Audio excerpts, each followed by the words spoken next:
Well, yesterday the Super Bowl champ Philadelphia Eagles were at the White House, and of course they were there. The con man was there as well, celebrating them and taking digs at Taylor Swift, all kind of stuff along those lines. So that was going on, but you know what though? You had a few of the players who said, you know what, man, I ain't feeling this.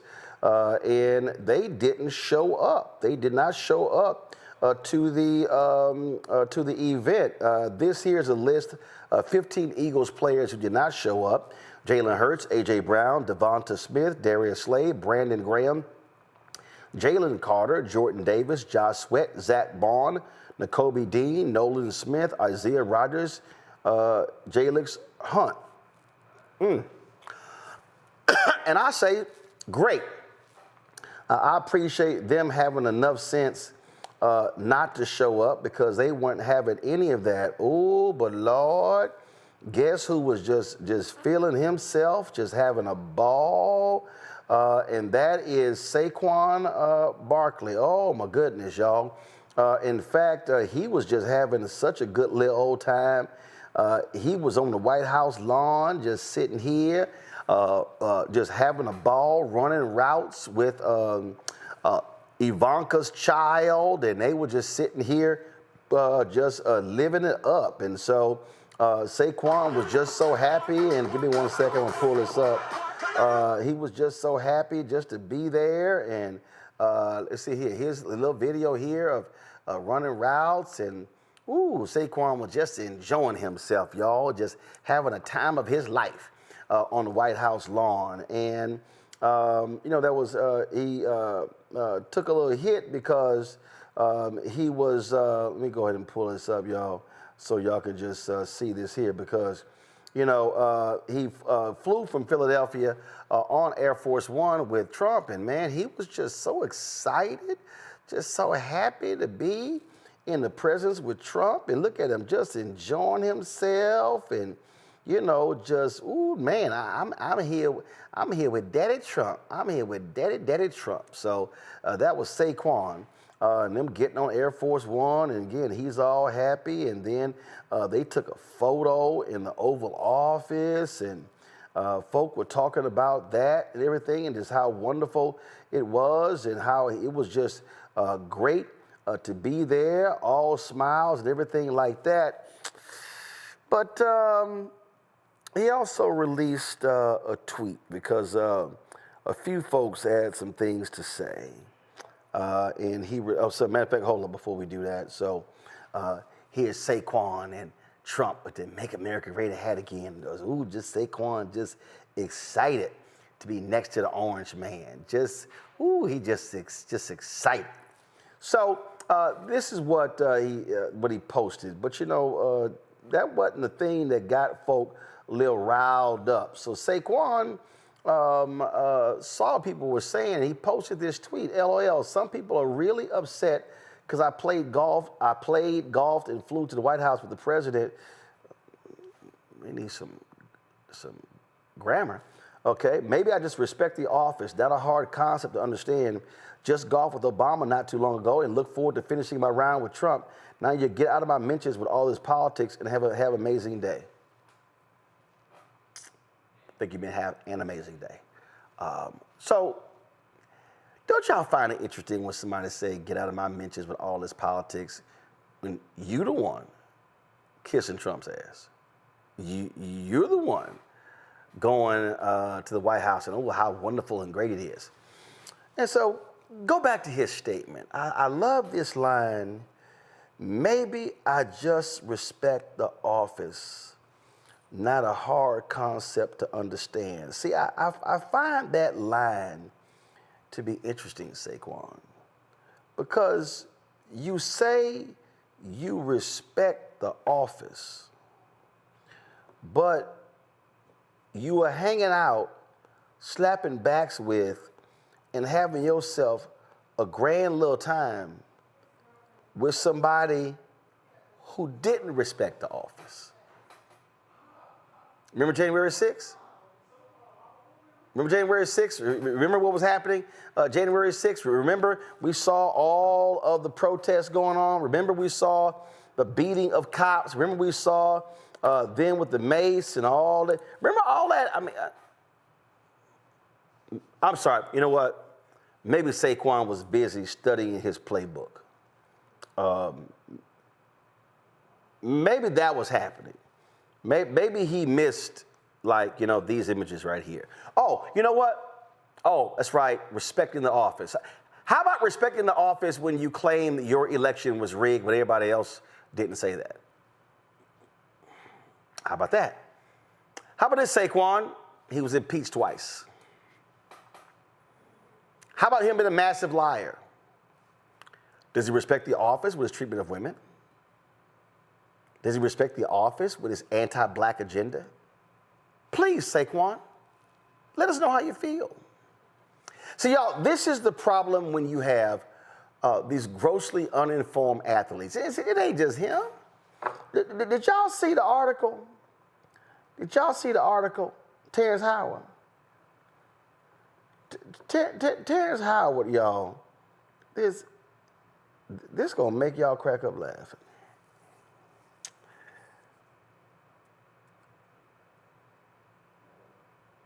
Terrence Howard said he was 100% down with Trump until he started deporting people. This is Terrence Howard talking to Bill Maher. Listen to this. This is a country of snitches and bitches, and when they want to just disappear you, not to get off on a tangent about how Trump is like literally doing that to people now. I was all in his corner, and that right there, that hit me. I was like, dude, oh, you can't do that no, to somebody's family. No, you cannot do that. Bring them home. Well, you just can't send American citizens or out even, of the country, out of the to a prison, and not just a. This is. Wow, I was all in his corner until he started doing that. Fool! He told you last year he was gonna do that.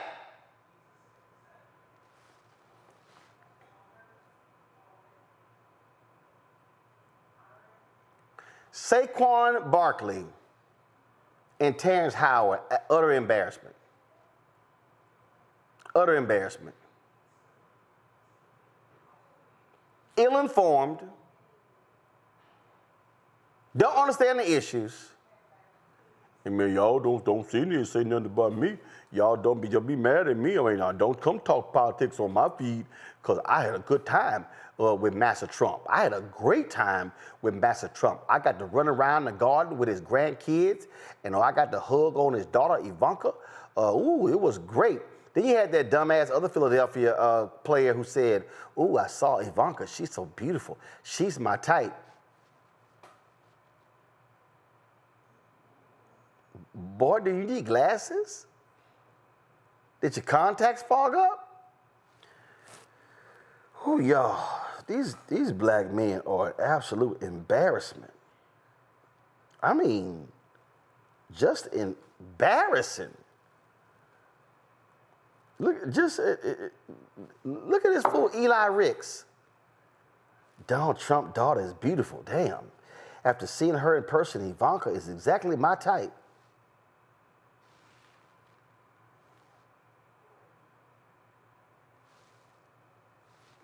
Oh, are we seeing the same person? I just sit here and listen. I get it. It's people, again, I respect the office. And I remember when Nelly would say the same thing. But I'm going to tell y'all right now, I cannot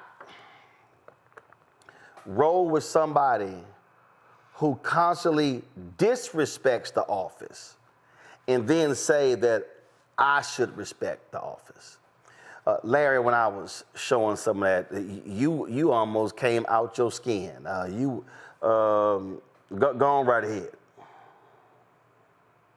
Just gotta acknowledge I'm from Philly, which means by birthright I'm a huge Eagles fan. Uh-oh. So Roland, listen, I was texting family and friends yesterday.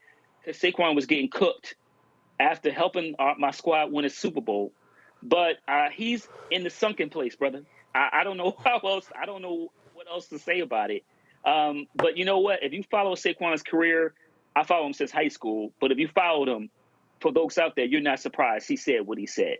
But it's disappointing to see black men perform like that. You know, we talk a lot about the challenging times we're in right now. And so when I see, someone that's representing my city, my hometown, tap dancing like that, all the challenges that black folks are dealing with and will continue to deal with next several years, I have a serious problem with it. And like I said, he was getting cooked yesterday, and rightfully so, by black folks, particularly black folks from Philly. We're not trying to hear that. Roland, as you well know, Philadelphia has a long history of black activism. So it is the wrong city for that nonsense. And I'm quite sure he'll hire some PR person, and you'll see within the next few months him come out. We'll talk about he's donating scholarship money to, one of the local HBCUs or UNCF or something like that. You'll see something like that over the next couple of months. But he can't get it. He can't get back what he lost after being the offensive player of the year and lead my squad to the Super Bowl. But I was extremely disappointed to see a brother doing that yesterday. So that's all I have to say as a Philly fan. Joe, is this Saquon's new look right here? Ooh.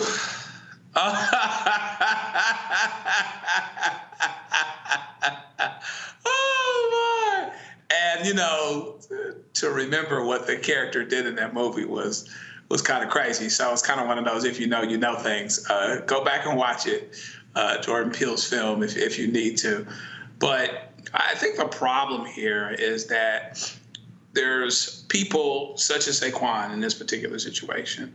You just don't understand the moment that we're in. And maybe things have gone so well for you that you don't have to do that, or that you don't feel like you have to do that. But you're missing the boat when you feel like you ought to, despite the fact that the president himself does things that would suggest that his presidency is not normalized, that his representation, his work, whatever it is he's doing is not normalized. You would still overlook everything he's doing and or not doing and normalize him. You can say you're respecting the presidency, but what do you do when the president himself doesn't respect the presidency, right? And I give it up to Jalen Hurts, and I give it up to Devontae Smith, and big players on that team, consequential players on that team, who have done what they've needed to do to at least not normalize the president in that moment. Now, there's more that athletes that have resources and that have influence can and should do. You recall back to Kareem Abdul-Jabbar and Jim Brown and Muhammad Ali back in the 60s. But, Saquon wants to be OJ. Okay, I guess. But maybe just like OJ back in the 60s, when it goes down in the 90s, maybe there'll be a moment when you'll need our support the same way. And I guess we'll just have to talk back then. Mustafa, I think this might be the quarterback room or the meeting room at the Philadelphia Eagles right here, as they try to figure out, Lord, what we got here. Because clearly he is impacted by the team right there. Just sound like a fool. I respect the office. Yeah, but you with somebody who respects nobody. He has no respect for women. He has no respect for human rights.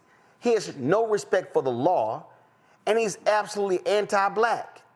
But Saquon Barkley is up there just cheesing. Oh, I just cheesing. Yeah, when I saw the picture of the brother, with the dude who's sitting in the White House right now, the first thing I thought about was Get Out, because I was like, something done happened. This can't really be you. Somehow they done hypnotized you or something. And I thought y'all gonna bring up Clayton Bigsby, if you remember that Dave Chappelle character, because we got so many folks who continue to shuck and jive. James Baldwin once said, "I can't believe what you say because I see what you do." So when I look at Jalen and I see him taking a stance, when I see some of those other brothers taking a stance, what they are also saying is that I understand what my brothers and sisters are going through who haven't had the same level of success as me.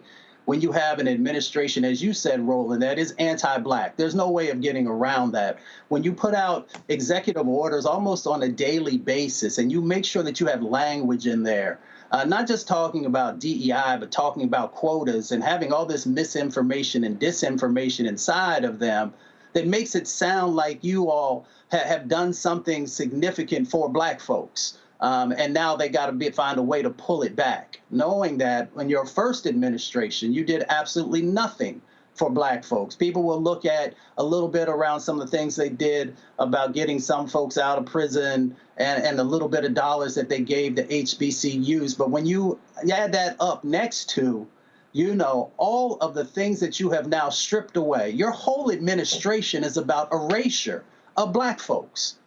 Erasure, both in our history. We saw what they just did over the African American Museum. We've seen what they continue to do at all these different agencies and departments, erasing the successes and the work that folks have done. But at the same time, really getting down to the policy part of taking basic resources away from nonprofits and others who are focused on helping to build that safety net for our community and other communities. So for you to stand next to him, what you are saying is that I'm okay with that, because they're going to utilize your image to say, hey, you know what? If someone who played in the Super Bowl and who's this great football player can stand next to and support Trump, then everybody else should be doing it as well.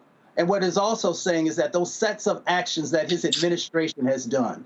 And let's also bring into the conversation that they have a bunch of white nationalists who are a part of his administration, who are a part of the development of the policies that they're doing. What you are saying when you're standing next to him and smiling, whether you want to admit it was consciously or unconsciously, is that it is okay for you to do all these negative things to Black communities and other vulnerable communities. So you got to carry the weight now, brother, because you made the decision to enter into that space, and you gave away some of your credibility by being right next to him, putting your hand on his shoulder or whatever else y'all may have done.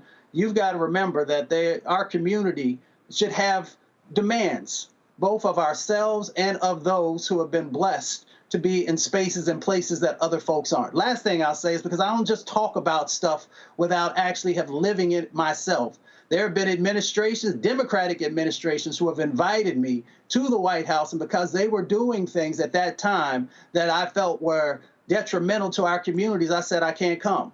And here's the reasons why. And if you begin to move in a better direction, I'm more than willing to be able to step up and be in that space, take a picture or whatever it might be. But if you're not willing to do that, and why do I do that? Because my father raised a man, and a man who has to stand on principle.